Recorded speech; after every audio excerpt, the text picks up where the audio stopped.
think so. Yes. Okay, if you guys call this meeting to order, if you would all please rise, make the pledge of allegiance, and remain standing for a moment of silence, please. I pledge allegiance to the flag of the United States of America and to the republic for which it stands, one nation under God, indivisible, with liberty and justice for all.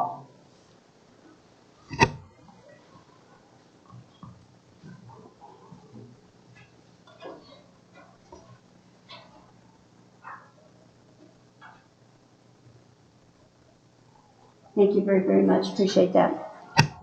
Okay.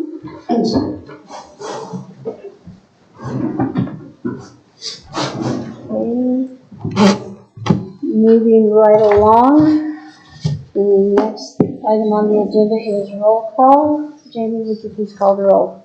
Mayor Queenie Barr. Here. Mayor Pro Tem Cindy Simpson. Here. Trustee Betsy Harrison. Here. Trustee Janice Bryan. Here. Trustee Ed Hellam. Here. Trustee Nicholas Manning. Here. Trustee Richard Tovar. Here. Okay, we have a quorum, so we will continue on. Next is the approval of the agenda, and I would entertain a motion. I would actually ask if somebody would amend the agenda to move the June Pride proclamation request to the June 8th meeting. As the person who presented it couldn't be here tonight, she's a teacher at graduation. So if we could move that to June 8th. Aren't we not having a June 8th meeting? Can we discuss that? We're having a meeting on June 8th. Okay. We won't have anything on the last meeting. Oh, okay. I'm sorry. I would entertain a motion then for amended agenda. I'll make that motion. To agenda. Do I have a second? Agenda. I'll second that. Okay, I have a motion by trustee Richard Toker and a second by trustee Ed Hellam to accept the approval of the agenda with the amendment of moving the June Pride proclamation to June 8th. All in favor say aye. Aye. All opposed, same sign. Motion carries. Next is the approval of the minutes of May 6th and May 11th, 2022. And I would entertain a motion. I move we approve the minutes of May 6, 2022 and May 11, 2022. I'll second. Okay, we have a motion by Mayor Pro Tem Cindy Simpson and a second by trustee Janice Bryan to approve the minutes of May 6, 2022 and May 11, 2022. All in favor say aye. Aye. All opposed, same sign. Motion carries. Next is audience business. And just for the audience to know that you will be given 5 minutes to speak. The board makes no decisions during audience business subjects. And so if you want to come up, we have Kurt Grimes. And if you would give your name and address for the record. And Kurt Grimes, 625 Grand Avenue. Kurt, can you state, you started back there with your name? 625 Grand Avenue. Thank you. I'm not as nervous tonight, so I thought I'd come back one more time. And I had a story since they said you can talk about anything. And people kept telling me anything. There were some guys that work up in Telluride, you know, in the winters. All the carpenters head that way. That's where the money is, and they can sleep in a trailer and work carpentry or whatever, get through the winter. And there were stonemasons up there for 5 months working on one of the rich and famous huge fireplace with an oven built in out of stone, 17 feet high, on one of the Oprah Winfrey houses or somewhere up there.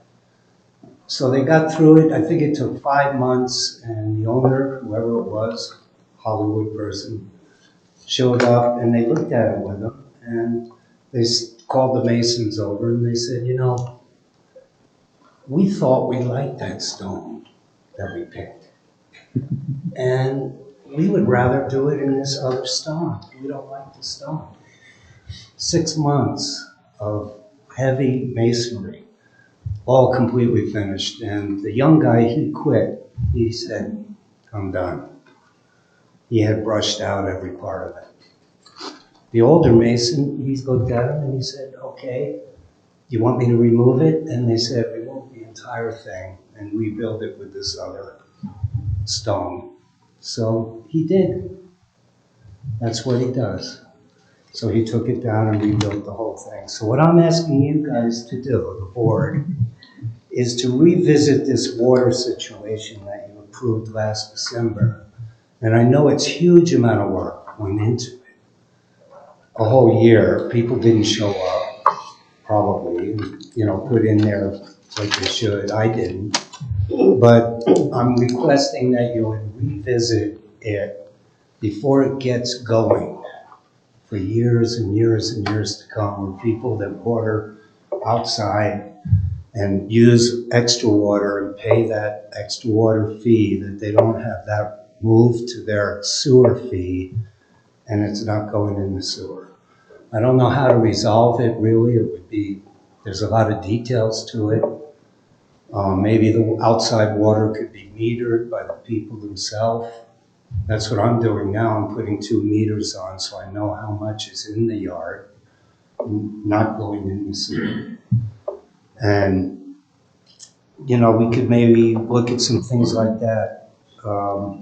Or just raise the water rate, the extra water rate,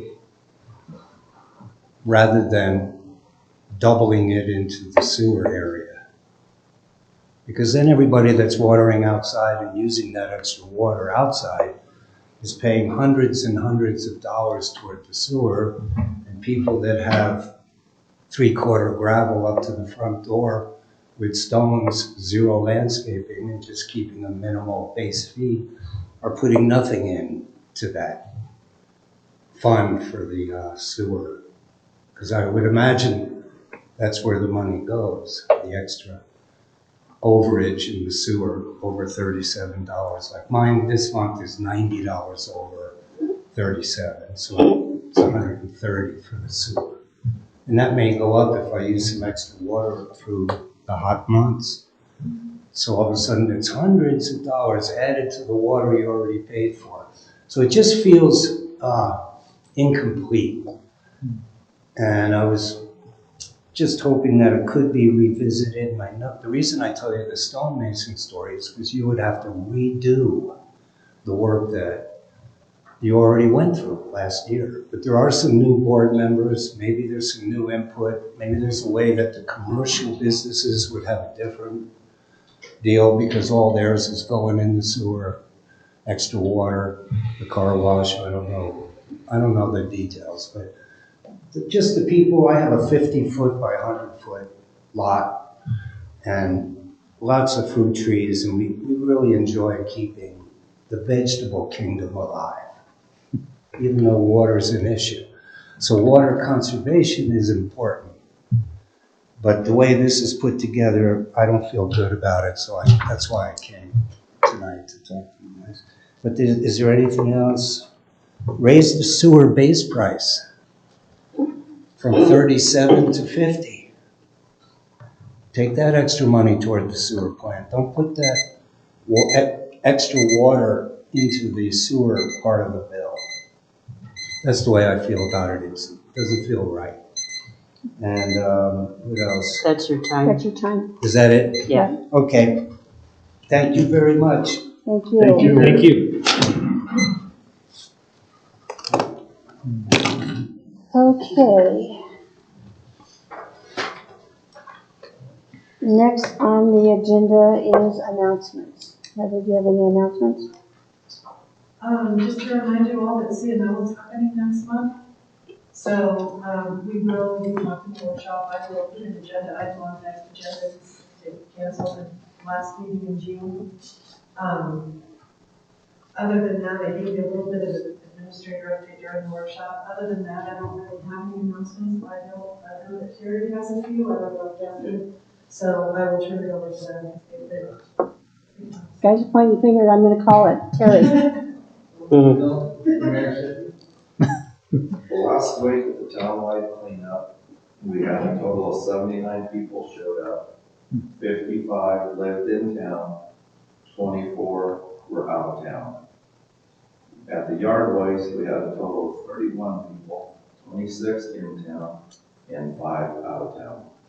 So we really had a good turnout.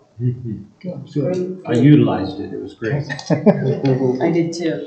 And in August, I think we're gonna go down to 2 days. We'll just do a Friday and a Saturday. That way, if we fill up, we'll still be there on Saturday. Did you But we feel- were not expecting to fill up by noon on Friday. It was unreal. Well, the weather didn't help because we called to see if we could get them dumped and the dump was closed. Because of the wind. The winds, yeah. So, yeah, That seems to be a pretty normal thing now. Once a dump is closed more than it's open because of the wind. Yeah. Can't blame them, they gotta do it. I mean, there's, so Terry's hands were tied on that. oh yeah. I'm so glad that the townspeople utilized it. I'd like to see more of the townspeople use it. We've talked several times about just, they have to have a town address to use it, but, because the town is paying for it, but I'm really glad that they had that many people utilize it. Aren't we talking about an out-of-town fee? Well, that's what I was gonna say, we've talked about it several times, but ultimately we decided not to go in that They had to be direction. in the 81328. That was the one thing that we discussed before, is we were gonna let people within the periphery, but they couldn't come from LaPlata, or they couldn't come from Cortez and utilize it for free. Right, but it'd be really nice if it could be just the Oh, townspeople, I- because that's what it is. It's a town Well, yeah, we're paying. cleanup, and we really, Sure. Well, Well, hold on, because we're in announcements. right, Yeah. right, Get off topic. but But do you want me to add this to a workshop discussion? please. please. I'll find a workshop. Terry will do some research, we'll bring you things up. Okay. But the staff did a great job. Thank you, Terry. Oh, yeah. Yeah, thanks for doing that. And pass that on to your staff. The guy on Saturday out at the old landfill was great, very polite, very informative, and had it well done. I mean, it's pretty seamless. While I was there, several people came in, and I thought, because it's the first time I've utilized it, and I thought, man, this really is slick. I'm gonna use this again. Yeah, good. Okay. And then people can get free lunch. Yeah. When, during those days as well. Oh, interesting. What we need to do is have a backhoe there to load them.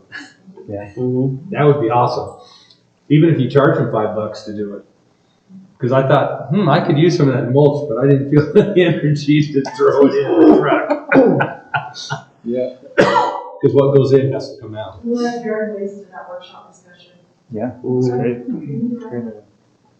And So then pass it on to your staff. I will do- It was Chris. And then tomorrow we get our new water truck. Oh, cool. You actually get one? Nice. Wow. We got a 2015 Peterbilt 337. Nice. Cool. 3,000. And is that gonna help, start with the roads? Filling in holes and Yeah, stuff? because our old water truck's been down for quite a while. So is that what we need to fix all the holes in the roads? Well, we got to water the roads and grade them. Oh, that's it. And if we really need down the road, we need a rubber tired roller Mm-hmm. to pack the roads. To pack it after. Sure, sure. Put them back together. But yes, it's gonna help. Good. Our old water truck is a 1977. Wow. Are you gonna clean it up and put it out on the highway, kind of as a historic? There you go. There you go. Yeah. Right at the corner. Get out there, it's across from every dollar. Yeah. We could put Christmas lights on it. Yeah, there you go. Dress it up. So for Put the it in police meeting. appreciation week, the preschool, Mancos Marshal's office is. Oh, That is way cool. So Nice. we're gonna get it framed up and then, glass protected, so last year's, just keep it in the marshal's office, sweet. so.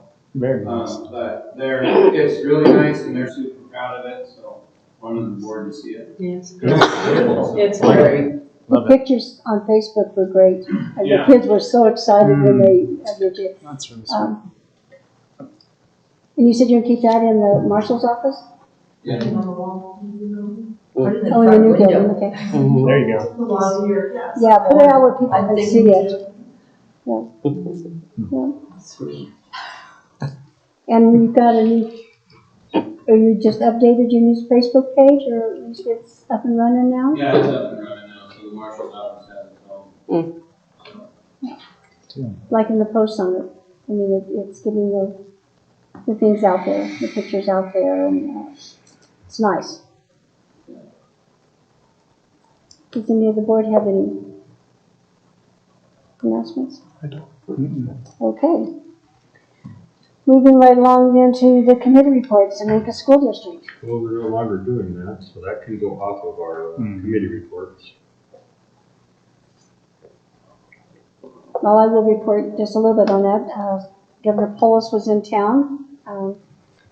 Justin and one of the other deputies was there, and Janice was there, and I was there, just to hear what he had to say. And he complimented our school on being the oldest school, high school that is still in working condition in the state of Colorado, and congratulated the Mancos schools on getting a grant that will provide some opportunities for our Mancos students to not only graduate from high school with a diploma, but they can graduate with a bachelor's degree in culinary arts and drone engineering and a couple others. So that's really impressive. And I did get to meet him, and I have a couple pictures with him. My grandma graduated as the first graduating class from the Mancos High School. So I had a little bit of history to give him too. So that was a good thing that he came down. Region 9, Janice. Nothing new to report since last time I reported, so. Alrighty. CDOT TPR, Richard. I did make contact with Kevin Curry and got on the email list, so I'll be aware when meetings are happening and also get minutes if I can't attend meetings. Okay. All right. Montezuma County Planning Commission. I attended that meeting, and it was a hot meeting. It lasted quite a while. There are some upset neighbors in some areas, but and there are some things moving on to the county commissioners, so they will be making the final decisions. But I was there until about 11 o'clock that Thursday night. Gerald, you're up. Most of the stuff that I had to talk about, we talked about during the workshop, but of course, all of you are aware now that Shaq's leaving, so we will be going through the process here shortly of selecting somebody to replace him. And that's going to be our biggest chore here for the next month or so, to get someone in place to start taking over for him. We are getting some applications, so it's coming along. I went through this process when Tom Weaver retired too. We ended up with, I think, 13 applicants at that time for that position. So, you know, this is, I guess there's been 3 since Tom was there. Hopefully we can find somebody that's going to be around for a while and can do this job. There is some counties that don't have an administrator. They just split up the duties between the different county commissioners.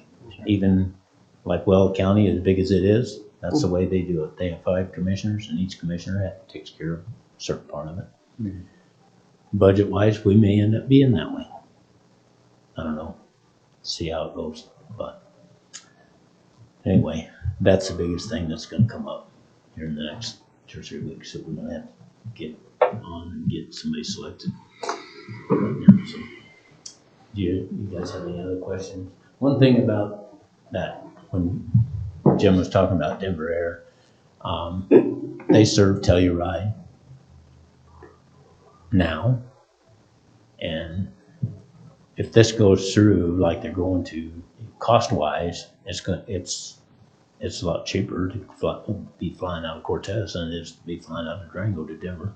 And if we can get that side of a jet in there, they're going to have service on down to Phoenix or back to Denver, and it'll be a really good thing, because most of the time when we've been flying back and forth, they're full. I mean, there's 8 people on the whole plane, but as far as them keeping on schedule, it's not been good. Schedule? Who needs a schedule? Anyway, And It's more than once. you see these, I couldn't hear you last time. Well, when I went home and told my wife that, I was in serious trouble. So, anyway, she expects me to be able to hear her now, so, and you guys. So, Okay. it's good. Thank you. Thank you. Thanks, Gerald. Okay, so moving right along to discussion and action items. The first thing is the Columbine Inc. liquor license renewal. Kevin? Actually, I will defer to Jamie on this, because this is her department. Columbine liquor renewal is coming up in June 26th. They submitted all the proper paperwork, paid the fee, there have been no violations, and the Mancos Marshal's office has no objection to the renewal. Okay. Are there any questions or anything from anybody? No. Then I would entertain a motion. I'll make a motion to approve the Columbine Incorporated liquor license renewal and authorize the town clerk treasurer to submit the renewal application to the Department of Revenue.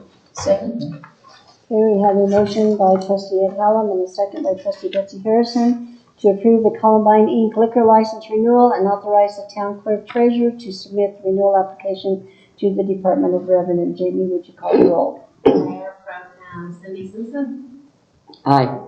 trustee Betsy Harrison, Aye. trustee Denise Bryan, Aye. trustee Ed Helm, Aye. trustee Nicholas Manning, Aye. trustee Richard Tovar. All right. Okay, motion carries. Moving right along is the general contractor and engineer on call, RFP. Heather, this one is yours. So we talked about this at a previous meeting, and I was not clear in my information, so I tried to make this stuff more clear for you all. We had a general contractor on call. That contract has since expired in December. But generally, right now, any project over $5,000 according to our purchasing policies, we have to get out, get through these, bring it back to the board. So it does slow things down sometimes. I put some examples in my staff report of items. So I took the general contractor RFP that the board had approved a couple of years ago and tried to mirror the engineering RFP to do the same thing. The biggest topic is how much should the contract be for? Staff is asking for $250,000 over the course of a 2-year contract. We cannot execute contracts for more than 2 years because we can't obligate future boards. Gotcha. So we're asking for 2-year contracts for general contractor on call and engineer on call. In order to be fair, we will publish these to the public in the newspaper, on the website, receive RFPs. If we receive bids from qualified firms, then staff will review them, we will bring them to you for also review and approval, and then we will issue a contract. The contract will have the contract period, the 2-year period, and it will have a not to exceed amount in that contract. So, because we were talking about per project, per contract, how do we want to do this? We want to be transparent, but we also, staff would also like to be able to jump on projects sometimes sooner rather than later, especially now with supply issues and that kind of thing. So, bringing this back to you all and asking for your feedback. If you don't want us to move forward at all and you want us to continue getting stuff out, we can. Do not approve these if you do that. If you're not comfortable with the $250,000, if you want a different amount in there, let me know what that amount is, and that will be included in the contract. Not in the RFP, but it will be included in the contract. If you would prefer something else, staff can consider that as well. I just think with the amount of projects that are probably going to be carried over to next year, and potential new projects coming up, if we're talking about sidewalks on CDOT. So using that as an example, CDOT is doing those ADA intersections, and if we want to participate with that, we will pay for the sidewalks where there are none and CDOT will manage the project. Well, SGM did, at my request, provide us with a bid. They didn't charge us, they didn't do anything. We can't always count on it. So in that's an example of, I would not be able to let CDOT know this is how much it's gonna cost, and now I can go after grant money. I would have had to bid that out, which would have kind of put that project, I don't know if we would have been able to tell CDOT, sure, we'll do this with you, because we didn't get a lot of time notice from CDOT. So it's things like that where we have somebody on call that we're already contracted with. We go to them and say, we need a bid for this. Now, if we're not happy with it, it's not an exclusive contract. If we're not happy with the bid, we can still bid on the project.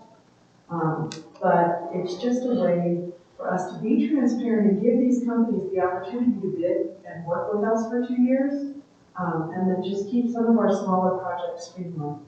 This would not apply to anything grant funding. Grant funding comes with their own set of requirements. So I hope that my staff report was clearer this time, because I was not clear last time, so I apologize. So you're looking for 500,000, 250 for an engineer, 250 for. Over the course of 2 years, correct. Do you have any idea, because we did this before with a contractor, do you have any idea what we spent over the course of 2 years? We used Ramco, and I don't, we never ended up using them. We ended up getting anything else. Well, and again, but it was nice to be able to call them. We could have, but, and that's the reason that we're still going to be responsible with taxpayer dollars, so we ended up getting everything else. Okay. And I have another question. Rather, if we do this, and the reason that we don't just automatically roll it over at the end of 2 years is because of what you said about obligating the new trustees. Correct. So if this was successful and we wanted to continue, I would need to come back to the board and say, hey, we want to either extend these contracts or we want to go out to bid again or whatever we need to do. But it would be discussed. But it has to be revisited. And then at that point, if somebody who was unhappy that they didn't get the contract, if they wanted to come and say, no, I still want to bid on this, then we would bid it out. But if we do it in public, it gives people the opportunity, they know what we're doing, if they want to bid on it. Heather, where's that $250,000 number come from? It's a number that staff chose. Okay. So, and I know that there's some heartburn over the amount of that number. Sure, So if the board is happier with a better number, that's fine too. Richard, do you have any comments? No, I know things cost a lot of money. I mean, it just seems like $500,000 contract, but I mean, you start putting sidewalks in, that's not gonna be enough. And that's over 2 years. Yeah, I mean. And that's 2 people, right? Yeah, 2 different contract firms. It's a contractor to actually do work. Right. And it's an engineer to help us design and budget for projects. Right. Because the other project, the other problem that I run into, not being an engineer or a contractor, sometimes these grants come up and I've got a turnaround time just quick. And Right. That's a big grant, I don't have much. And if we don't approve it, it kind of ties your hands. That's what it's doing, actually tying you up where you can't make moves. Well, it On doesn't, I mean, we can still do things, we may lose a grant opportunity here or there. I don't know if the board feel like you're forced to pass this just because we're asking for it. But it would streamline some of that process. Cindy? I like the streamlining aspect, and I also like the fact that by doing this, we're still putting things out to bid. It's just a different thing. We're putting the contracts out to bid as opposed to individual projects. And I like the idea of being able to respond quickly if something comes up and we need it fixed, like yesterday. I really like that a lot. And then I just wanted to ask, so in the documents and stuff, you've got the dates and times highlighted. You're going to update those, right? Okay, that's what I figured. Yes. So just wanted to clarify. Gotcha. Thank you. Betsy? I don't have any other questions, and I think it's a good idea, and I think because you're not forced to do it, but you have the option to get a quick response if you need it, and I think that's really important. And they're not paid if we don't use them. No. Right, okay, that's, yeah, The only concern, I think, in philosophy or in practicality, it's a great idea. My only concern is the dollar amount. Let's just say there's something that you guys want to do and it's $175,000 and you approve it without board, you know. I mean, that's, you know, that's where, I'm trying to wrap my head around it because I think, it's almost putting that 250,000 in there, almost, I understand for small projects, makes sense all the way through, and that's collective, that's not one project, that's over the course of the years, but are we gonna put a limitation on what the maximum you can put in This any doesn't project? alleviate staff from requiring, from needing permission from the board. Right. Our financial policies also give staff purchasing authority. Right. This does not affect that purchasing. Okay, that's what I wanna make sure. And it doesn't let the contractor take a job of $175,000 or $250,000. Right. What it is we would pay that contractor or that engineer up to $250,000. Over the course of 2 years, I But understand that's that. not the project. No, The project still has to come back to us unless it's under their purchasing agreement. Yes. So which is what, 5,000 or something? I think it's up to 25. I think it's 25,000. Okay. And I'm comfortable with the $25,000, but when you start getting, and I'm just using the worst case scenario, all of a sudden Terry says, yeah, let's just go ahead and do it, and staff says, yeah, we're gonna spend 175 of the 250,000 we have available. Yep. And, that's my concern, that's where I want to make sure that there Gary was. wouldn't do a thing like that. But No. they don't have the $250,000. I know, it's not, it's up to, I know, I totally understand that, that's not relevant. Okay, but the 250 is for the engineer to give us a bid, not for Terry to do the job of 250. Right. You see what I'm saying? Yeah. Okay. It also, like I said, we have purchasing authority. If it's budgeted, it's one thing. If it's unbudgeted, it's another thing. This does not affect that section of Okay, our. I just want to make sure that we weren't circumventing that, that was my concern. No, That was my concern, that we're circumventing the set policies to make this happen. Okay, I have no problem. This is purchasing policies versus purchasing authority for departments. Janice? I agree with the discussion going on because, self-disclosure, I don't really know how much these things cost. I don't know what it is to put sidewalks. I mean, I'm sure it's very expensive. So if you guys are all thinking that this amount is okay, I'm okay with it.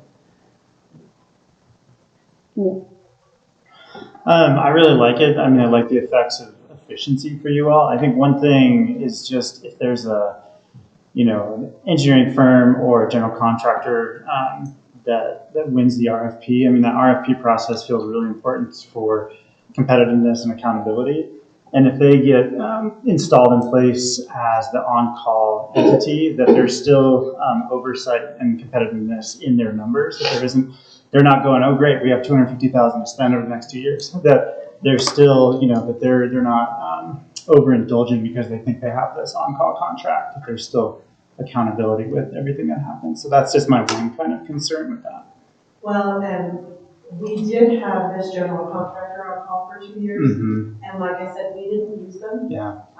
Because we ended up still doing things out. Yeah. So Yeah. if we need something quick, okay, but Yeah. it doesn't stop staff from. Sure. Yeah. It also doesn't, again, stop our requirement to have to bring these projects and bids and that kind of stuff to you all. Sure, which is the accountability in the end. Yeah. No, I really like it. I mean, anything that makes y'all's jobs easier and more efficient, I think is helpful. Yeah. Ed has one more question. In this, we're talking engineering and general contractor, because this says general contractor, it doesn't, in your recommendation, it says general contractor. There's another. There's another page that says. Right, but it's two separate for 250 each. Right. Okay, that's what I want to make sure. Yeah, exactly. Because, And like I said, if you're not. no, I don't have a problem with that. I just want to make sure that it was not collectively 250. Sure. And our budget can handle that. Yes. Okay. Yes. because we're still gonna have to bring things to you all. Yeah. Yeah, We're still yeah. budgeted for projects, and we're still got capital budget projects, and Anybody else have anything before I? Okay, I would entertain a motion. I move we authorize staff to publish a request for proposals for a general contractor on call and a separate request for proposals for an engineer on call in an amount not to exceed $250,000 per contract for each 2-year on-call period. I'll second. Okay, we have a motion by trustee Betsy Harrison and a second by trustee Nick Man. Manning, sorry. To authorize the staff to publish a request for proposals for a general contractor on call and a separate request for proposals for an engineer on call in an amount not to exceed $250,000 per contract for each 2-year on-call period. Jamie, would you call the roll? Mayor Pro Tem Cindy Simpson. Aye. Trustee Betsy Harrison. Aye. Trustee Denise Bryan. Aye. Trustee Ed Helm. Aye. Trustee Nicholas Manning. Aye. Trustee Richard Tokar. Aye. Okay, motion carries unanimously. thank you very much. So you'll see this again with some proposals and staff recommendations. Thanks, Heather. So next on the agenda is the trustee protocol adoption. And anybody have any questions or? I had one thing, in the PDF, it's page 28. Let me look at the bottom. It's page 1 of the protocols, where it says the agenda packet is emailed to all board members on Friday before. I would just insert typically. I'm sorry. Yeah, funny enough, it was kind of a timely situation. But I would just say typically, because, sometimes life happens and, you're not able to do that. And I'm just whipping through really quick to see if I had any other. It seems like there was one other thing, but. You're looking real fast. I thought we talked under executive sessions, on page 16.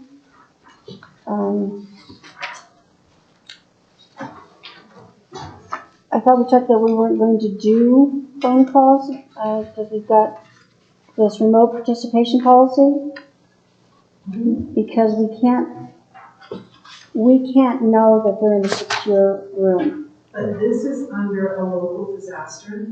Right. Yeah. This section, starting on page 14, it's if we are under another local emergency disaster. Yeah. Okay, Because we still have to be able to conduct business. okay, so that's only under an emergency Yeah, situation. diverse. Otherwise, under executive sessions, no phone participation, all right? Unless it's with the attorney. And I didn't have anything else, just that one thing. Yeah, I didn't know anything. I have one thing. On page 3, number 11, this is to do with the bills and claims questions. If you have, should be directed to the town administrator prior to the board meeting at which the bill and claim will be considered. I kind of think when we've gotten these before, we just kind of said, what is this 19,000 for kind of thing? So if this is something new now, you would like us just to email you and say, what is this 19,000 thing? No, you're welcome to continue to ask me at board meetings. Okay.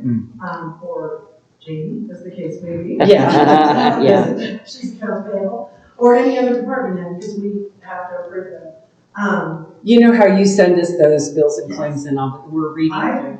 I would say if there's something in the packet, bills and claims, when I send it to you in the packet, that would make you inclined not to approve them, then I would need to know ahead of the meeting. Okay. So that we can bring that information. I got it. Okay. If it's just a, hey, what is this? That is fine in the beginning. Okay. If it's something where you're like, yeah, I don't want to approve this until I know what this is, we do need that ahead of the Okay. meeting so we can bring the supporting documentation. All right, thank you. The That's a only good nice- clarification. The only nice thing too about it, if it's like $19,000 or something, you can let her know that you're gonna question it, that she has it, but it also is our transparency with our That's what I Public. thought, that's why I would bring it up at the meeting, because that Right. makes it more Right, but transparent, just yeah. let her Okay, know that you're gonna ask that question, so if there is any documentation that she needs to bring, she can do that. okay. Does that make sense to everybody? Yeah. Does anybody else have anything? I think I have one more. You have one more? Okay. Scroll quickly. Keep scrolling, keep scrolling. Ed, do you have anything? If there's something I can't answer for you all tonight, we may need to go back to David, because this was kind of his thing with you all. Mhm. So if I can't answer anything tonight, I can bring it back to you.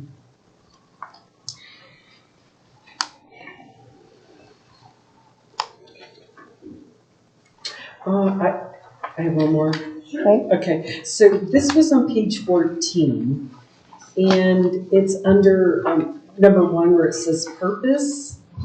And the sentence, I thought, this doesn't really make sense to me. So the trustee protocol for the Board of Trustees of the Town of Mancos, Colorado may not adequately address or allow for remote meeting attendance by members of the Town Board of Trustees. Is that correct? It is correct. Using the executive session as an example, your standard policies, these daily protocols that you all adopted, do not allow executive session remote participation. Oh, I didn't take it that this was this was covered by declaration of emergency. Yes. Yeah. Oh, okay. Because, so what this page starting on page 14, this is an amendment to your regular protocols in the event we have a declared emergency and we can't meet in person. Then you are allowed to attend remotely. Oh, I get it. Executive sessions. Okay. The sentence, anytime you throw these negatives in there, Yeah, it's awkward. It's awkward. You get lost. I get lost. I'm like, aren't you And the word just trustees through 3 times. this? Yeah. Yeah. Team you up for I everything. do believe David wrote this sentence, so if it's helpful, I will ask, we can rewrite it. I think everybody else got it. Oh, It's a hardy sentence, though. Yeah. It's just, yeah. Anybody else? All right, I would entertain a motion. Is it a motion or is this just discussion? it's a motion, and a second. This would be a motion if we want to accept this. To govern yourselves, I do need a motion and a second, and a roll call vote. These will go into our protocols. So I move we approve the protocols as presented with the addition of typically in the place where I mentioned it. Second. Okay, we have a motion by Mayor Pro Tem Cindy Simpson and a second by Trustee Betsy Harrison to adopt the protocols as presented, except adding the word typically to where it was discussed. Davey, would you call the roll? Mayor Pro Tem Cindy Simpson. Aye. Trustee Betsy Harrison. Aye. Trustee Denise Bryan. Aye. Trustee Ed Hallam. Aye. Trustee Nicholas Manning. Aye. Trustee Richard Whitfield. Aye. Okay. Motion carries unanimously. Next on the agenda is ordinance 770, series 2022, the short-term rental regulation discussion. So this, we've been talking about this since August of last year, we have the moratorium in effect. This is the final draft of the ordinance. I have noticed the public hearing for the June 8th meeting that we actually adopted. But I wanted to give you all one chance, one final chance to review it, ask questions, make changes. Our current moratorium expires August 31st. So I want to make sure that we're leaving enough time. If this final draft is not to your liking, I wanted to have enough time to see if we need to make some changes. Yes. One thing I have is 16-4-4, permitted uses and classifications in the chart. So, and I'm just trying to get my thoughts straight on it. So under short-term rental, they're permitted in 3 of the zone districts. And the reason for that is that even though they're permitted, they still have to get the business license right? And so, because I know we talked about, did they go get a special use permit? Do they, you know, like, and so we decided that it would all be taken care of under licensing? Correct. Okay, And that was at Elizabeth Garvin, our consultant's recommendation. okay, Just because we permit something, just because we say, yes, it's allowed, it doesn't mean that they don't have to fill out a business license application or a building permit or, okay, so regulation of short-term rentals will be under the business license process. okay. And then my next question was where the pink thing is in the margin, under short-term rental business license shall only be issued, and that says a natural person, a trust. And then items 3 and 4, I'm just questioning why we would issue, because we had talked about we want them to be real people and we want them to live around here. So I'm just wondering where those two things came from. That was we talked about it at the planning commission, so I don't know if that's you want to jump in. Go ahead. We talked about this at the planning commission. What if the Mancos Conservation District or Mancos Valley Resources or the Mancos Creative District, because they're all local, the board members of those nonprofits or those companies will still be required to live locally. But what if one of our local nonprofits wants to run a short-term rental as a means of business? That was my discussion with Elizabeth.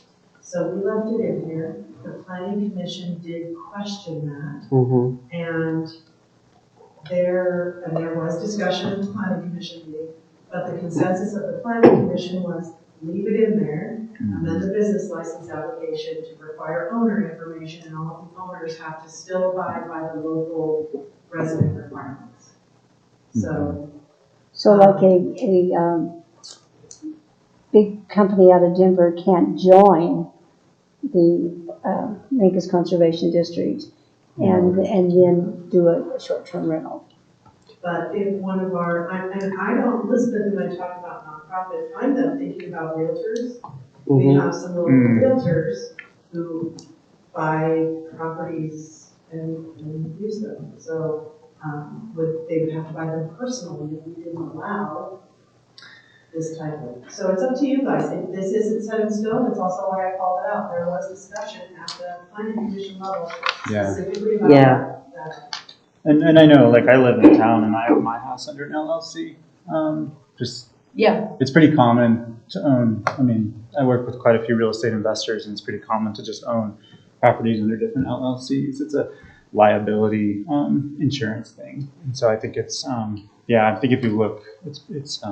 I have less question about the limited the LLC than I do the nonprofit. Absolutely. Yeah, I don't really get the not-for-profit. Because so many people, like you say, you own your house as an LLC. And, right.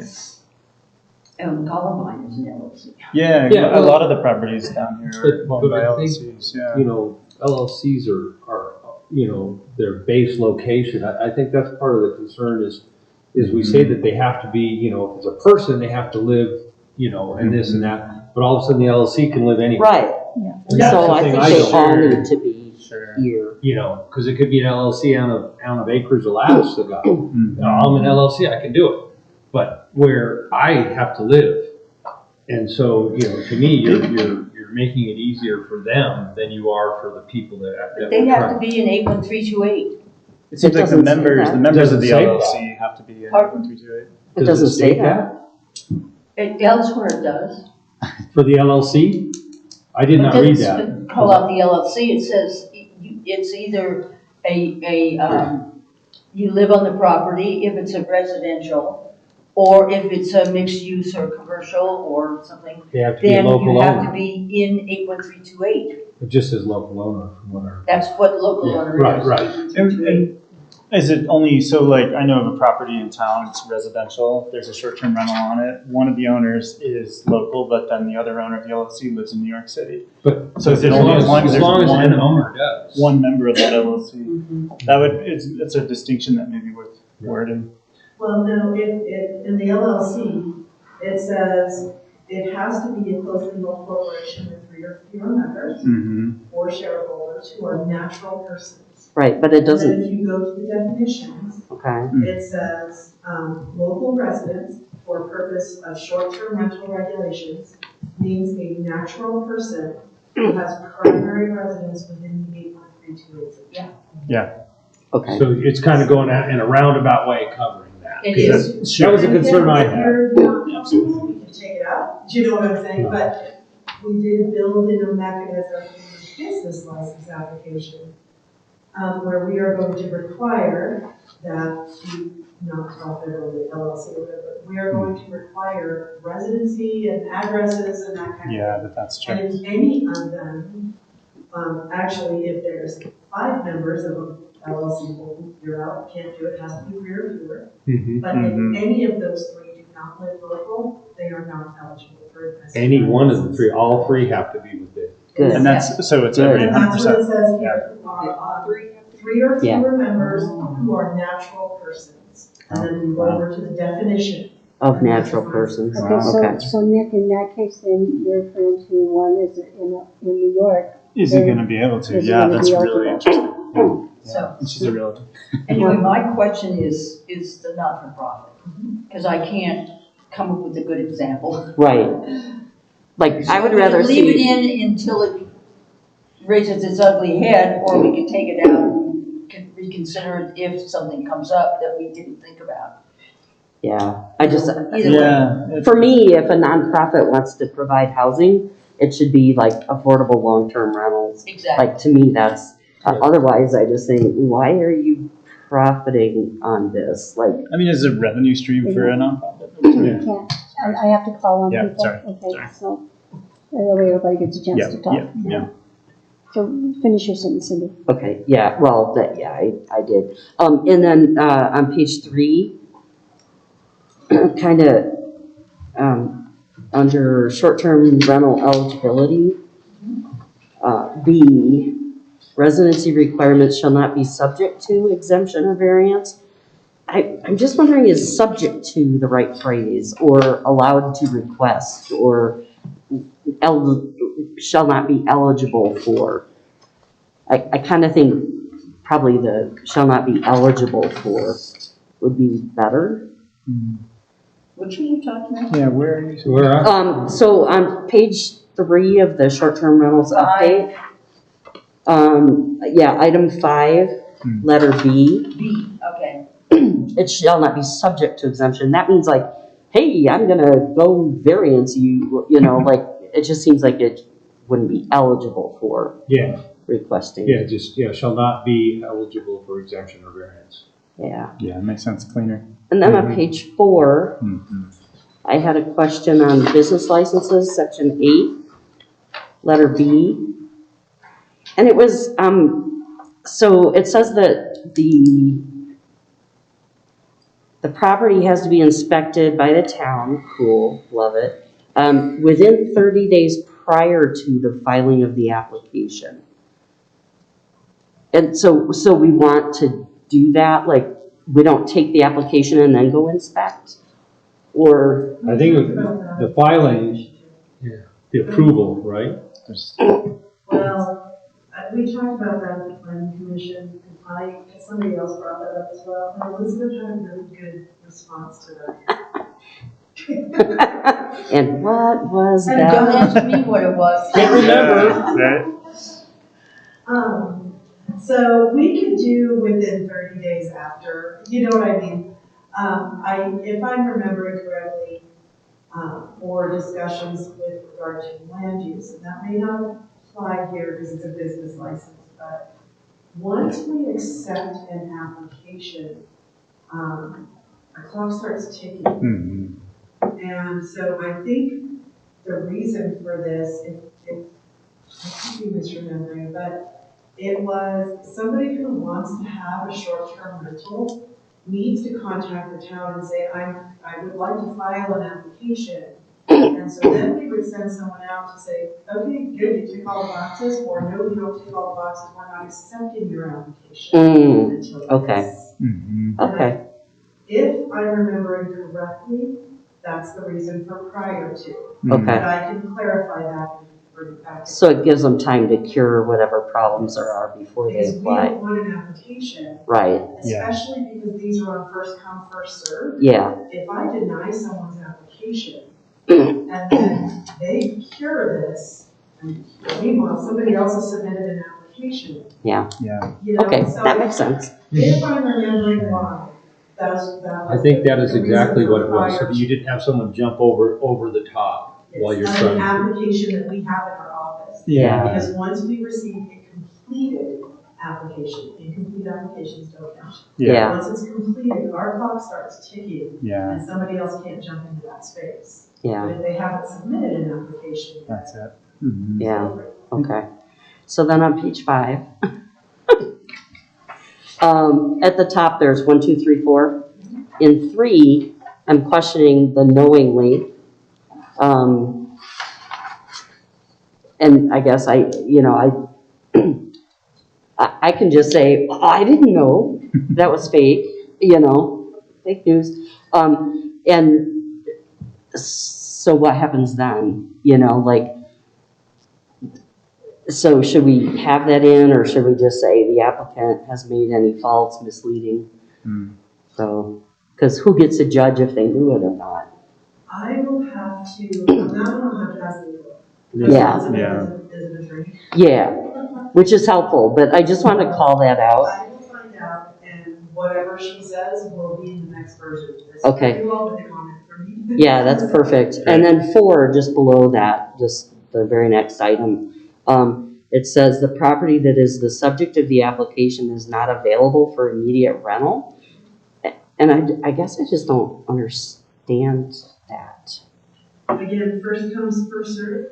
So I don't want somebody who says, I'm buying a house, and I just closed on it, and I have a building permit for a year, but I want a short-term rental license. Okay, so they can't, okay, no placeholders. Correct. Yeah, Got it. that makes sense. Thank you all for letting me do that. I do need though some clarification, hopefully they haven't been done, but I do need some clarification on that not-for-profit or limited liability. I need consensus from you all as to who we stay in, who we come out, who one stay in. I need a little bit more clarification. I say out. Both? Hmm? Both out? The not-for-profit, out. The other one, as long as the natural persons thing requires all of the limited liability holders to be, local residents, then Yeah, I wonder if I'm we should okay just with that. add that in here, that all shareholders are natural persons residing within the 81328. Or as per the definition. Or as per definition, yeah. But something to reference back to that. Yeah, because that's gonna be Because real easy. I'm a natural person, but I live in New York. I think it's important. I think it's important to put it there really clearly. Yes. Yes, there's no gray area. And I like the all of So them. wait a minute, are you guys saying as per definition, or are you saying, natural persons who live in the 81328? I'm gonna defer to Elizabeth on that one. I'm just gonna say this is what we want. Yeah. I think if you put it as per definition, then you only have to update the definition. You don't have to remember to update both. Yeah, that's a good point. That's true. I would say that definition Okay. reference, but I'm still deferring to Elizabeth. Yeah. All right, so just a minute, Richard, do you agree? I do. Denise? I agree. Betsy? Pardon? Do you agree? On the yes, on that. Okay, I just want to make sure, because we're all talking, I want to, so, all right. But I'm with Cindy on the nonprofit. Yeah, Do you I agree? Everybody agree on taking the nonprofits out? Yeah. I do have one Okay, more comment, you bet. question here. So this is back on page 3, and just under the number 3, where it says the short-term rental business license adoption, this ordinance, have until the end of the current yearly license expired period is this December. Is that enough time? I mean, some of these people, they own houses that are Airbnbs, and we're asking them the next 6 months, like, you can't do this anymore? Because it's the business business license regulations that apply. Mhm. That's the difference, because our code currently requires a business license. Okay. So, To operate. those who Yeah. do not have a business license this year and don't comply, don't get one. And because they should have had one. Okay. That's what it And if always they says. did have Yeah. one, If Heather? they have a business license, then they have until December 31 of 2022, because we're regulating this under business license. And Okay. all town business licenses expire 12/31 of 2022. Because I remember this discussion and I was concerned then, like, do they get 2 years to do this? But it's looking like, no, you're getting 6 months, and They would I think regardless. we're gonna get some houses on the market, guys. That was another kind of a Yeah. legal, Elizabeth, be careful, this is where one of the things that the planning commission asked us to research was, were there any legal challenges to short-term regulations? So this is something Elizabeth said, this will keep you out of trouble. Remember, you are regulating under your business Okay, license. and I do remember that discussion. Okay, that's all. Thank So you. nothing will stop them from turning it into a long-term rental. Mhm. Nothing will stop them from selling it or whatever, but business license regulations apply. And I think that we only have, what, 3? 5. We have only 5 people who renew their short-term rental license this year. Really? Yeah. So Everybody there else is are just a doing it ton of illegally. unregulated, unlicensed, illegal Yeah. short-term rentals in town. Yeah. Once you finalize this, and by this I mean this one tonight, I have a note on my calendar to reach out to a company that will help us Mhm. enforce. Eventually, maybe we can do it in-house, but this is so new, and there's a company who's special, they were local, they started in Dolores, went through Region 9, had their skate program, and grew, and then they sold and moved to Durango. So not quite as local as I. But still in Region 9. Still local. Yeah, still local. But there is a company that does this for municipalities in this region. Yeah. So I was gonna reach out to them and say, okay, send me your stuff, come in here, meet with me, how do we do this? Here's a draft, this is 99% done, what are we gonna need to do? Yeah. Because I think that we're gonna need help, there is a ton of them. And when we had an administrative assistant, she was on the internet every single week and contacting these people. That's not feasible right now with the current services and workload that we have.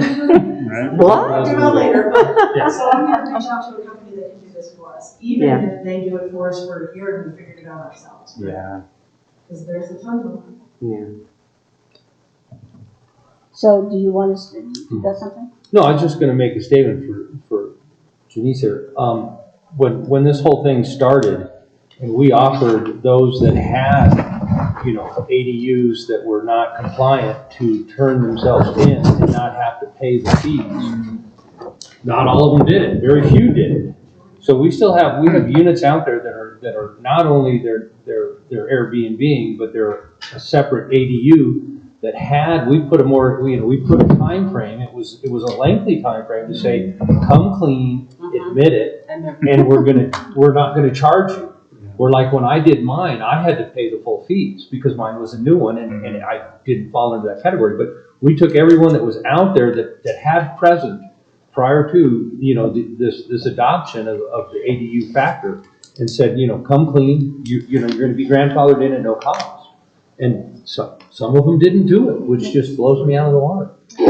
Yeah, I'm thinking that there's some houses that property owners don't live in 328. Yeah. So those are the people that are, Mhm. I was just, like, oh my gosh, they have now 6 months to figure out what to do. They've had Like, long- move to Mancos No, or? they've had longer than that because we've been discussing Yeah, this has been, Well, this is, And they've had the chance to do it right all the way from the very beginning. Yeah. when they Right. opened, I know. But Yeah. they didn't. They So. didn't. So there's a lot of houses out there that are doing the short-term rentals without a business license. And if they don't want to play the game now, then they're gonna. and they're not pay paying the consequences. taxes and they're not paying the lodger's tax, the sales tax, all of the things that come with that, Yeah. they're not paying, Yeah. which is like town Mhm. and the county. I have You have several something, issues. okay? I have Please. several. On 16-4.2, why is agricultural not included in the permitted for short-term rentals? Everything else is. I just don't, 16.4-2. yeah, 4.2. Well, we also don't include light industrial. Well, light industrial, yeah, but I mean, but I just don't know agricultural. I mean, we only have 4 properties in town, AR. It's on page 1 of 1 on this section. I just wondered, I thought we were including them all. Because I mean, we do, that they're basically residential properties. They're just large 5-acre properties. We only have 4 or 3 in town. But I just, these are just observations that I made that I didn't know why we didn't have them in there. We can absolutely add them in there. Up until now, the discussion has been in either residential or mixed use and commercial. I don't It's know still, that we yeah. ever even discussed. Yeah, but see, it's Yeah, we agricultural didn't even talk residential. about it. And there's nothing that stops you all from saying, make that be. I mean, it could affect their assessment of their property and cost them a fortune. Yeah. Because all of a sudden they lose their ag status if they're running a business, if the percentages go wonky. Sure. But that's I on mean, we can them. leave it. I don't care. I just didn't know if that was an oversight or if that was something that was planned. Just never came up there. Okay, that's fine. But now's the time to discuss it. I don't, like I said, there's just so few properties in town that meet that criteria. I don't even know if it's worth it. Are you in 1644? Hmm? Are you in 1644? Yeah, 4.4, yeah. let me go Okay, I back. thought you Oh, I said, see. I thought you said. It's on page 2. 1 of 1, it's 16-4.2. Yeah. E down at the bottom. Yeah. Oh, the table, okay. Yeah, the table, All right. it's not I thought you included. were talking about the sections. No, Okay. no, I'm sorry, yeah, because that's page 1 of 1, and now we're going into the other. All have right, a I got few- you now. Okay, So wait a minute, you brought up that subject, let's get Mhm. everybody's input on that. Richard, what do you think? Should it be Um, included, or do you want to leave it out? What do you think? I'm with Cindy. I mean, it could cost somebody a lot of money to lose their ag status. if they wish to do it. Yeah, It's their prerogative. But it gives them the opportunity to do it if they wish. right, but We're not forcing them. So on AR, Richard's a no. Cindy? I say no, it's easier to add it later if it actually becomes an issue, rather than remove a permission from somebody's property. So I You say, can remove a permission, just so you all know, that will be a loss. oh yeah, definitely. So, let's I mean, you not get- can, but everybody's grandfathered. But yeah. yeah, so I'm a no. Betty? I don't think we should do it. Nick? A no. Denise? No. Ed? No. So I'll just leave it the way it Leave it is. the way it is. And don't forget, for the newer members, we are going to be discussing this, I believe, next year. We're gonna give it some, we're gonna implement it, give it some time, then we're gonna revisit See how it it. works. the next 4 years. See, Yeah, exactly. Let's see. Okay. once staff uses it, how usable is it in real life? Yeah. We're talking about this. Yeah. Okay, Nick, you got some more. Okay, yeah, I've got a few more. On page 2 of and then item 2, number 1, it says business license is required for all short-term rentals. A separate license is required for each rental unit on a property. It shall be unlawful for any person to operate a short-term rental without a valid license. How many, are we gonna limit the number per property? There is somewhere else in here, in the commercial and mixed use district, I believe it's somewhere in here, hold on. There is an option to have more than one STR if you have an apartment building. If you have- So, they would need a separate license For each one. For each unit. But residential, residential. but I'm just, it doesn't really state in here, and I'm just saying that if someone says, well, I want to have 3 on my property. Then I'm gonna say no. Okay, I mean, I'm gonna say, I'm sorry, it doesn't comply with our code. okay. I just didn't see where that was, that it said, I mean, it doesn't, I understand too, but, the other thing. There's one other thing in here.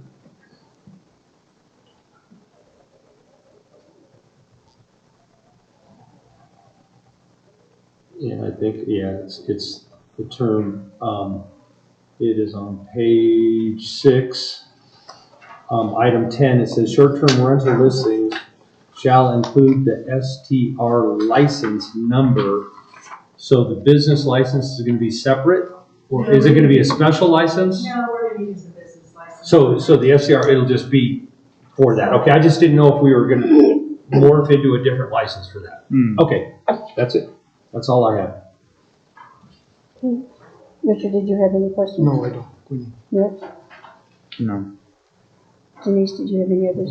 I do. Betsy, please. Yeah, I had a couple of questions. 2 on page 3. Let me get there. Under use and occupancy. Under A, I've had trouble the whole time understanding 2 people per bedroom plus 2 additional guests. And, you know, what comes to my mind is, okay, you're renting a room in a house, you're a couple and you have 3 kids. Do you leave one of them in the car? Sure. Well, You rent a different unit. We Yeah, talked you rent about a this kind of a few. Right. So, when, I don't use the Airbnb, sorry. But, so when you reserve, or when you get on the websites, they have a maximum occupancy. Yeah. So if there's a short-term rental that is 1 bedroom, they can have 2 people in the bedroom and 2 additional guests, they have a sofa bed, so they can only have 4. So the maximum occupancy on these VRBO and Airbnbs is gonna say 4. So somebody with 5 people isn't gonna be able to reserve it. That's why the license that we issue is gonna have to have a maximum occupancy. So they have to put that information on these short-term rental websites. When we wanted to go to Catalina at 11 people, so it made me put in there 11, and it didn't show me anything that would sleep 11 people. I couldn't get a cheap $100 a night one that would just let 2 people and cram all of us in there. The website wouldn't let me go that route. Yeah. So this is going to be tied to the maximum occupancy, and the property owner cannot rent their property if they have a 1-bedroom. They cannot rent their property to more than 4 people. Okay. The parties have more than 4. And that kind of kills the whole party house And that was- thing that- too, or helps. And that's where this was leading to. So, because I do remember us talking about that at P&Z, because I didn't get the 2 additional guests either. I was like, why don't care how many people crowd in that house? Well, we do. So that was, Yeah. and it ties back to the websites when you're reserving. And it's also the property owner's responsibility to make sure that what they are providing, that they're regulating the maximum occupancy. Yeah. On B there, I don't have any real questions. I understand it. It's just that we have a large house for social gatherings with nobody living there. So it's going to have to go bye-bye. Yeah. And then on page 7, and this is really in definitions, but Wait, where? Page what? Page page 7. 7. First of all, at the top, it says a dwelling unit is 500 square feet. And then short-term rental means the renting, let's see. The full residential dwelling unit or accessory dwelling unit that is rented. It uses dwelling unit, but does that mean that every one of these has to be 500 square feet? At least.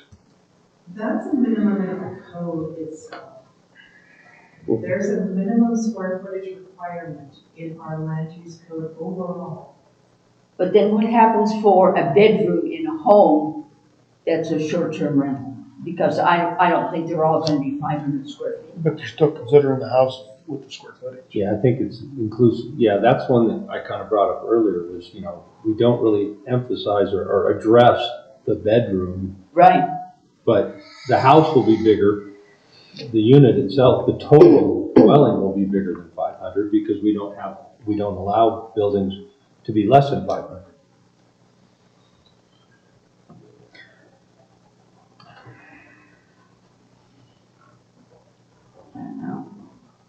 use. Well, and I can clarify that with Elizabeth. Because we've talked about this so much and for so long, we talked about not being the bedroom police. Mm-hmm. Right. You know what I mean? Exactly. Sure. And so while I don't think, and I can clarify, but I don't believe that we said specifically, you cannot rent a room in your house. We're trying to regulate it in other ways. Right. By saying, you can, a dwelling unit is this, and a short-term rental unit is a full residential dwelling or an ADU, not a bedroom in your house. Most So- people who rent a bedroom in your house, it's usually a long-term rental, usually.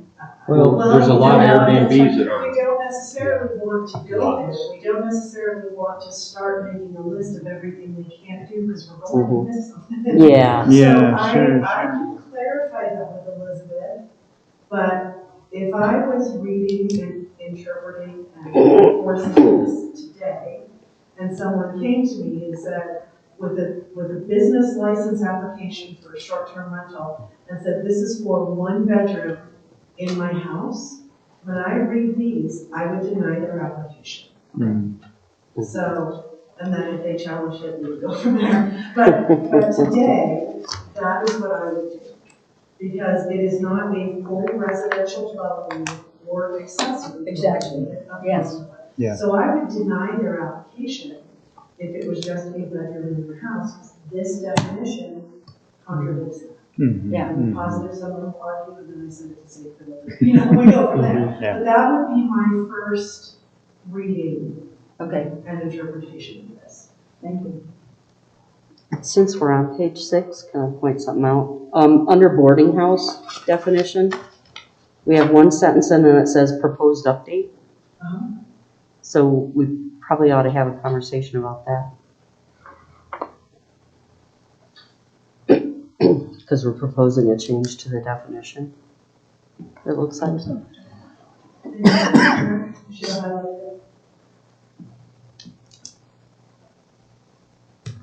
So the first sentence is our current definition. Mhm. The second sentence is going to be, is a new definition if you are, so on to. Mm-hmm.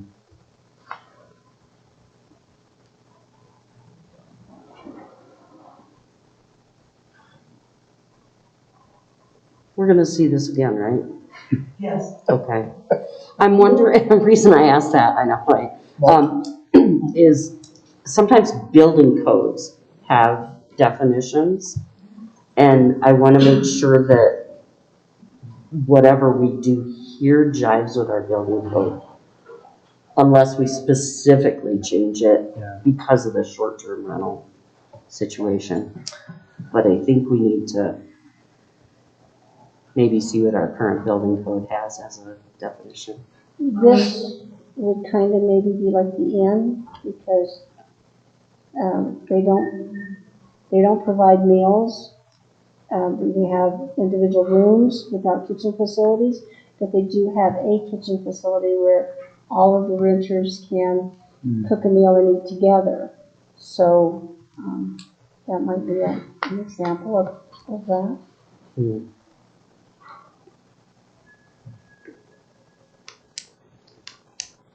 I mean, Sorry, I didn't hear my statement. I apologize.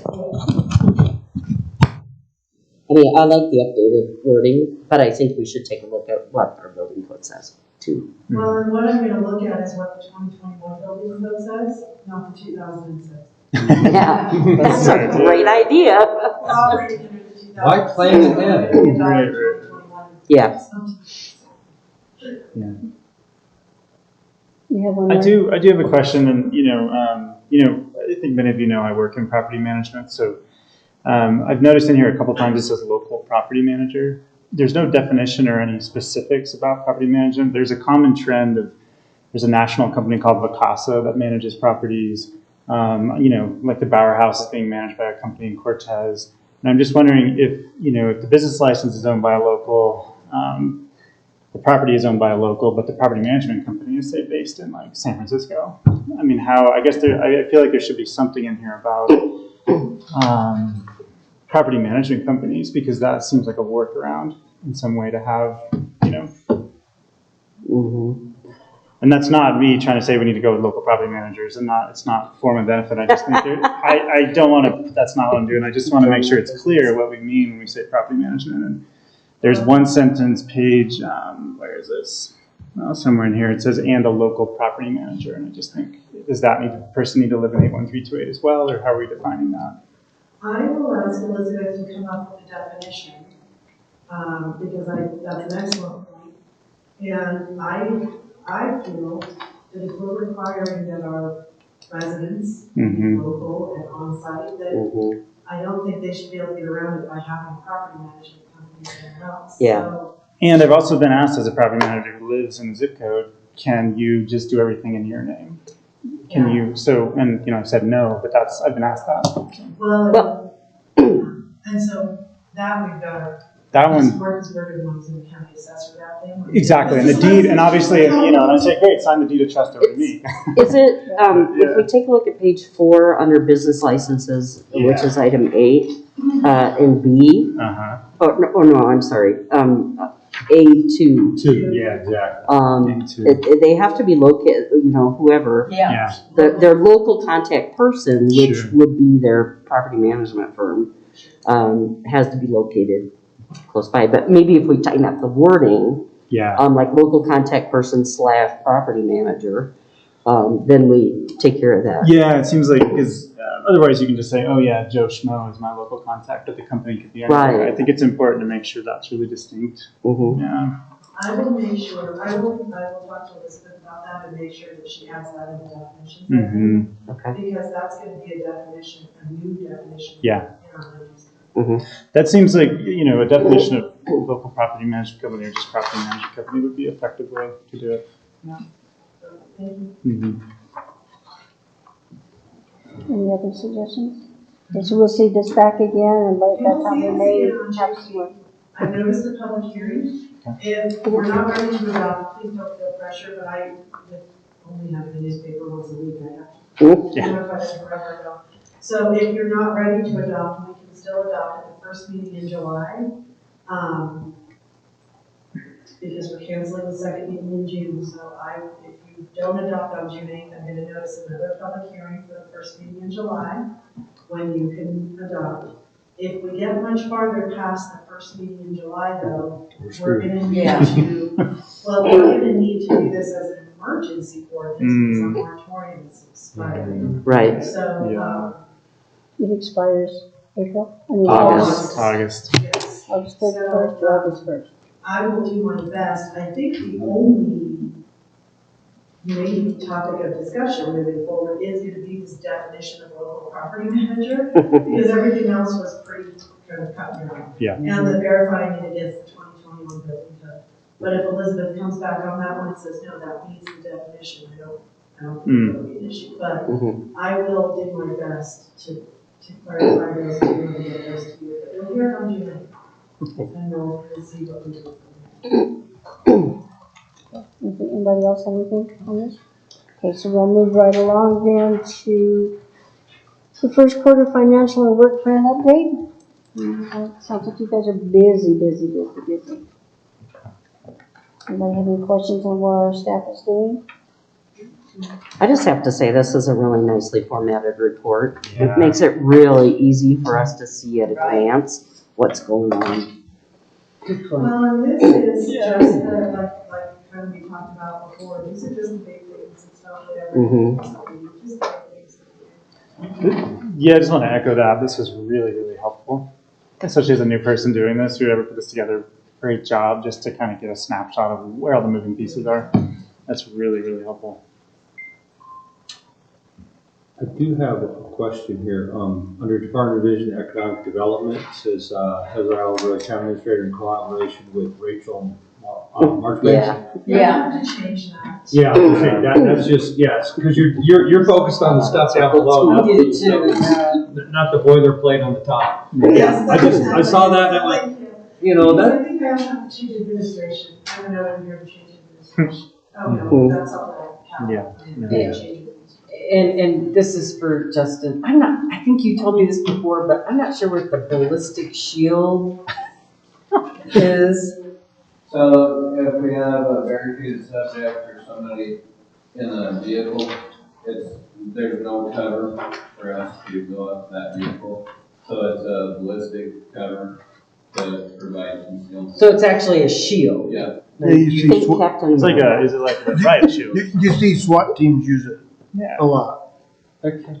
And what is an MMO vehicle? What does that stand for? Making office, it's just information. Cool. Acronyms, you gotta learn them all. I'm learning. It's horrible. Yeah. Actually, I'm still I learning. believe that's included in the little blanket that you have in front of you. I bet it is We somewhere. have included an acronym list in there, so. Awesome. That'd be great. Information, Cool. save your trustee information. Yep. Number 3, talk about this. Number 3, okay. If not, let me know, because I meant to include an acronym list for all of you. Yeah. At the last election, so if it's Yeah. not, let me know. On the parks plan on page 8, Yes.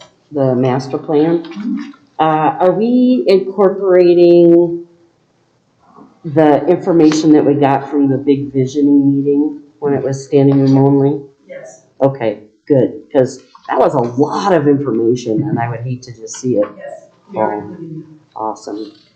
We have also done some surveys, and so you may actually receive a draft sometime soon with that. Our drop dead date was June 30th. Because town fund is not grant funded, so we weren't, sometimes we're like, oh, we'll deal with the grant first, but we're hoping to have at least a draft to you all for your review and discussion and that kind of thing at a public meeting. Okay. Maybe, well, now that we've canceled the second meeting in June, maybe not June, maybe push to July, but yeah, Jamie and Terry are heading that up. Okay. And Jamie's heading it forward, and that was also on Did anyone want a racetrack? No, Okay. sorry, you sorry. So Justin, you're not gonna get a new vehicle this year?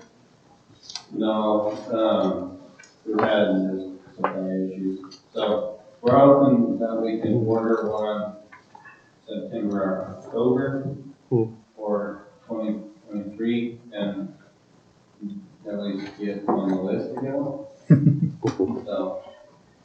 Sell your place if you don't need it. Yeah. So question, listening to Jim Candelaria, then with the contract with Enterprises, that something we want to consider or no? Remember, they ordered 27 and have 0. I understand, but I'm just asking. That's 1,000. Well, I mean, that's something maybe eventually, but let's see what happens with them. That's when they're losing money. Yeah. Before we jump on them. I just wondered if we added our 1 to their 27, that would be 28, if, or we could add 5 to that, to their numbers. I don't know, I just thought of that. We can never add 5 vehicles in 1 year, just so. Sorry, Queenie. Wait a minute. Where, Justin?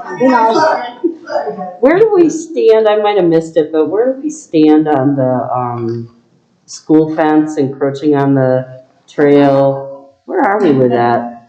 So we just talked about that today, Terry and I. He sent me some pictures. They said they moved it. Yeah, so from the legal side of it, we have the easement done, recorded, and recorded, we're good. They finally did that. When they moved the fence, they just cut it off. They just cut off those poles and left them sticking out. I'm Well, gonna see if I that's can find safe. this real That does sound Terry. Wonderful. I'm gonna see if I can find an email from Terry, because what I'm going to do, he went down there again today, he's been trying to get a hold of them there. Well, they were busy with the governor. So, Graduation. here are, some pictures. This is what they did. It's still done. They just cut them off and left them. Oh. So, Yeah. That's not a tripping hazard at all. yeah, or a hurt hazard. See that? They just cut them off and left them, and then they moved the fence. Yeah. So we're asking them to fix those, do something with those. Well, hell, they're on our property. Why would they care? Yeah, Well, That's our problem now. because then the next step in this process is, at least when we were dealing with the previous superintendent, and I haven't approached the current superintendent on this, so I don't know what's gonna happen. And to his credit, we haven't talked about it yet because we've been dealing with the legalities of obtaining the easement. But now what we need to do, the next step is to figure out maintenance. During the school year, a verbal with the school, during the school year, they were gonna maintain it. And then during the summer and on breaks, we were going to maintain it. Before we agree to maintain it, those need to be fixed. And then staff will be approaching them with the maintenance agreement and that. And then we'll see. Who would be held liable right now if somebody was to trip on that and break a leg or something? The town or the school? Or get stabbed by one of them. The school. Because they did. Because we've done our part to tell them to remove them and they have. Okay. We just need to make sure of that because. Their staff people did the work, so they would be responsible. Oh, their staff did it? I just assumed they hired a contractor. Well, they contracted it. Yeah. So some, none of us would be responsible. Yeah, But it is we're still trying to deal with that. So those are pictures from today. So again, I don't even know if their superintendent is aware. I'll be sending him an email tomorrow and asking him to help us fix that and then move forward with the. That is, well, Yeah. hazardous. And on that topic, I don't know, I reached out to Todd to see if we wanted to do a board-to-board. He indicated that if we could craft a meaningful agenda, they would be willing to meet with you all. Craft a meaningful agenda. It's a challenge. No, that's almost insulting. Well, that's the language that he used. I don't know. Yeah. So one of the things was Make Us United. But when I reached out to Make Us United, their executive director informed me that they are a completely separate organization from the school. And she didn't want to be included with the school board, town board discussion. Are there any other agenda items you can think of, or should I just kibosh that? Should I take that off my list of things to worry about? Or do you want to meet with them without an agenda and just say, look, we don't know you, we've got new people. How would you like me to move forward with that? Well, I have an ancillary question, because I know that the executive director said they're totally separate, but then half the school board came, when she came to talk to us, and I was questioning that, and then we talked about, Jamie representing the town, but do we want representation on something that's totally separate from the school, or were we doing that because we were trying to build a relationship with the school? I will say, Let me ask you, that's not on our agenda, but we can put it on there. Can we discuss it? Because it's not on our agenda. We're not supposed We to. can discuss it as part of the work, but I wouldn't ask that you all make any Okay, decisions. just so you guys know, we're not supposed to make decisions on anything that is not on our agenda. So we can discuss it and then we can. I'm also happy to put it on the June, because I would have asked for a different decision from you all and provided some additional information. I apologize for missing that meeting. So if I can put it on the June 8th agenda, Let's do that. we can just talk about it. June. Okay. Let's do that. Because then we can have a robust conversation. Confirms our transparency too, so, That's a good point. let's do that. I just wanna, that's one of my biggest complaints is not following our agenda. I can do that. Thank you. Thank you for keeping us on track. Okay, Thank you. you guys are busy, amazing jobs, all of you. Don't know how- I just want to take this up. They did an amazing job. I was out for so long, and they did an amazing job.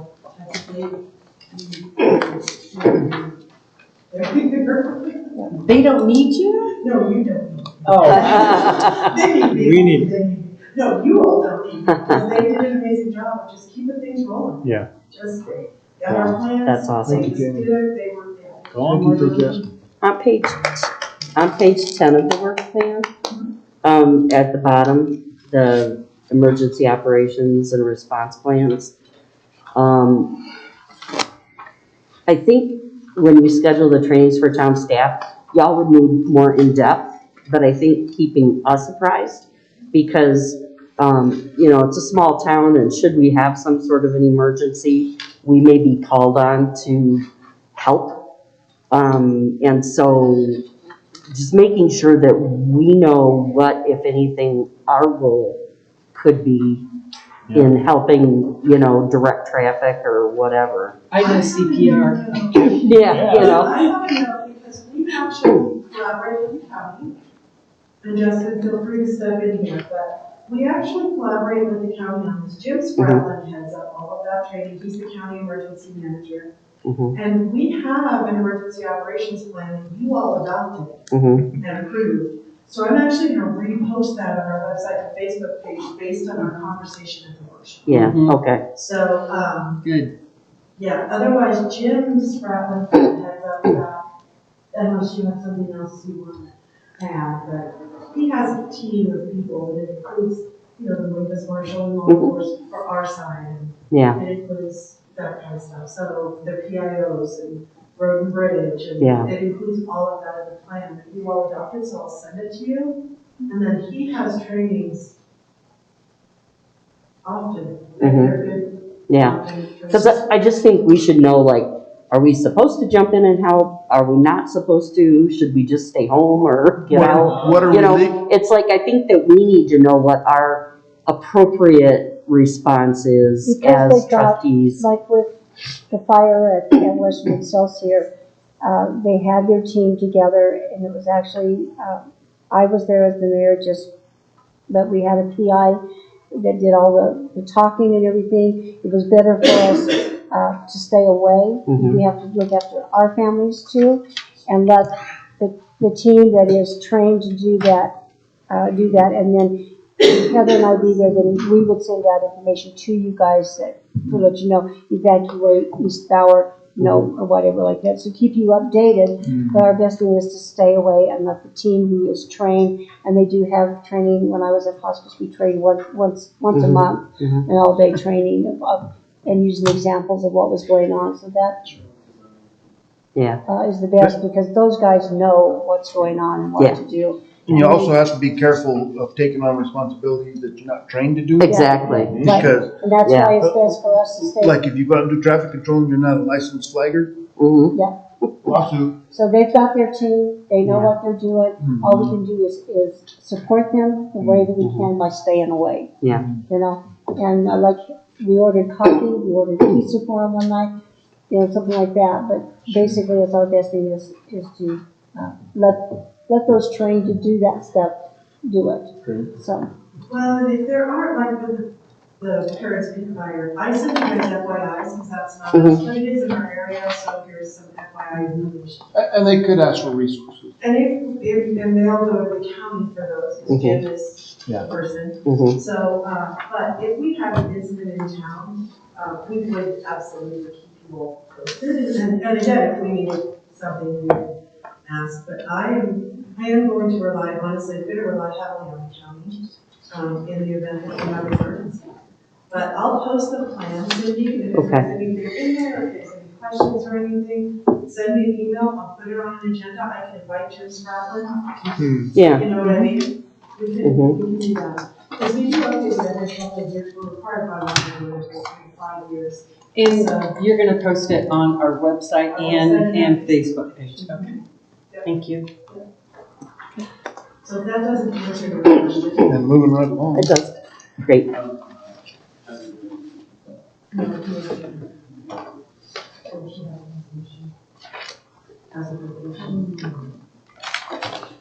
Okay, the next thing on the agenda, and I just put my agenda up, hold on a second.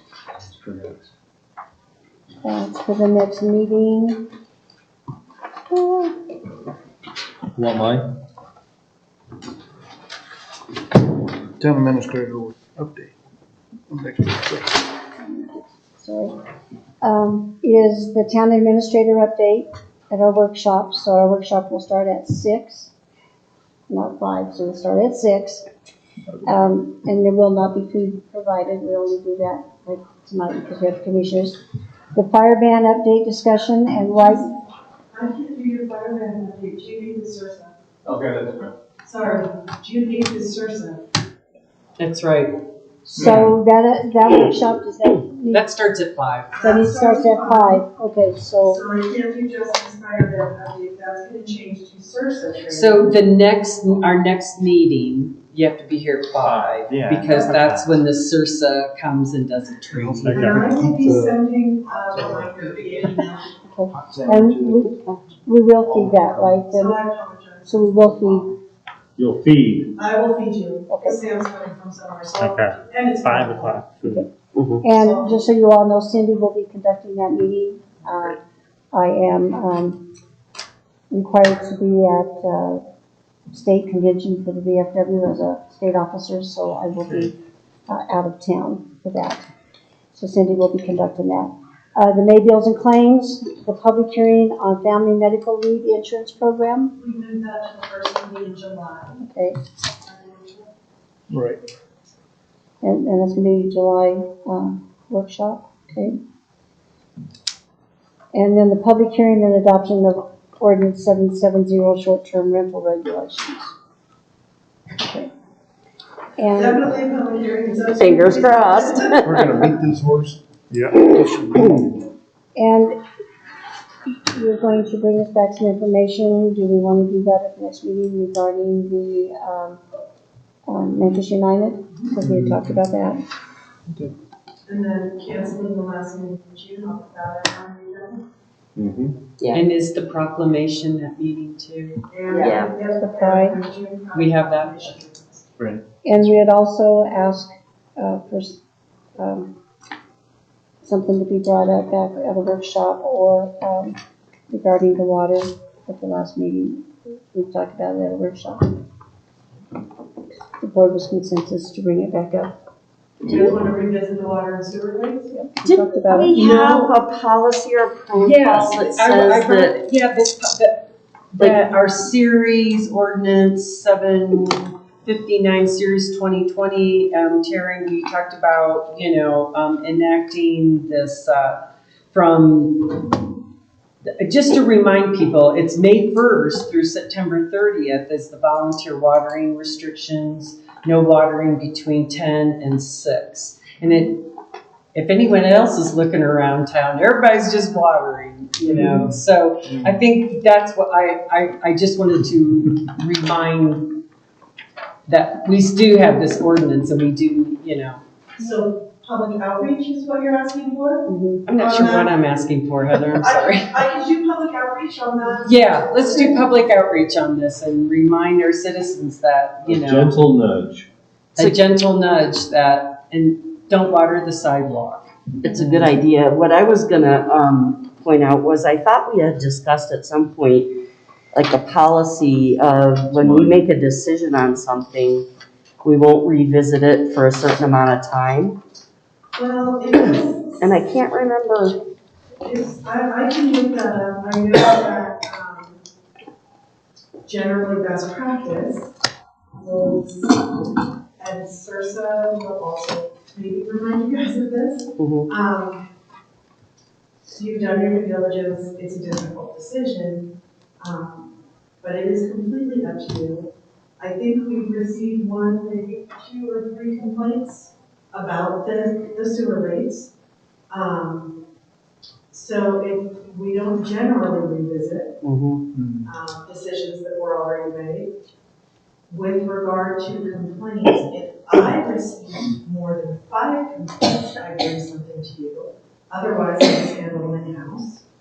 I haven't received 5 complaints, so I wouldn't necessarily be bringing this to you, but there is no law. It's not a best practice to revisit all of your decisions, but there's no law that says you can't. So on this one, this is strictly up to you all. If you want to revisit that resolution and the work that you guys did, during the budget process, that is totally up to you. It's a good project, but I would need you all to decide if you want to do that. So. I think it's too soon. Because we had mentioned at the last meeting that we wanted to talk about it, so At the end of our last meeting, it was mentioned, so that's why I bring it up. I think maybe I wasn't clear. I think Okay. this ordinance is what I wanted to, talk about. But I was talking about something else. Yeah, and you're talking about, Yeah. oh, you mentioned it at last meeting. No, you didn't. No, So I will absolutely do public outreach on the water restriction ordinance, I can do that. But I'm sorry, I thought we were talking about the utility rates. yeah, Yeah. that's what I was talking Well, and that's what we had talked about in the last meeting, but I don't need So, to revisit and that. just for that, so, the Water Conservation District, and the, Montezuma County, I asked me to do a video about every drop counts. You've just seen it on Facebook. It was a windy day, and I hate talking, and I hate being in front of the public, but, anyway, the video, they said it came out okay, so, out there, hopefully, that we can get people to conserve our water and save it for us. So if you want to run it during the day, the night to keep the mice away, you can turn it on. I'm just wondering, because I did hear a yes from Ed, so are we revisiting the resolution? No, I would. yes. I would, just because I wasn't familiar with the process. I'd like to know why there's complaints. I would like to know what thought process went into it, Okay. what we're doing. Let me find a workshop. Okay. July, I can try to fit it in there, we usually start talking about budget anyway. But if you want quick action on this one, I mean, we can put it on an agenda, because it's a resolution, so we can't, we must follow that resolution right now. Let me do a little bit of research, because I do have 4 of you who say yes. So, let me figure out where I can put that, and I'll bring it back to you guys. Okay. All right, next thing on the agenda is adjournment. So moved. So All moved. right.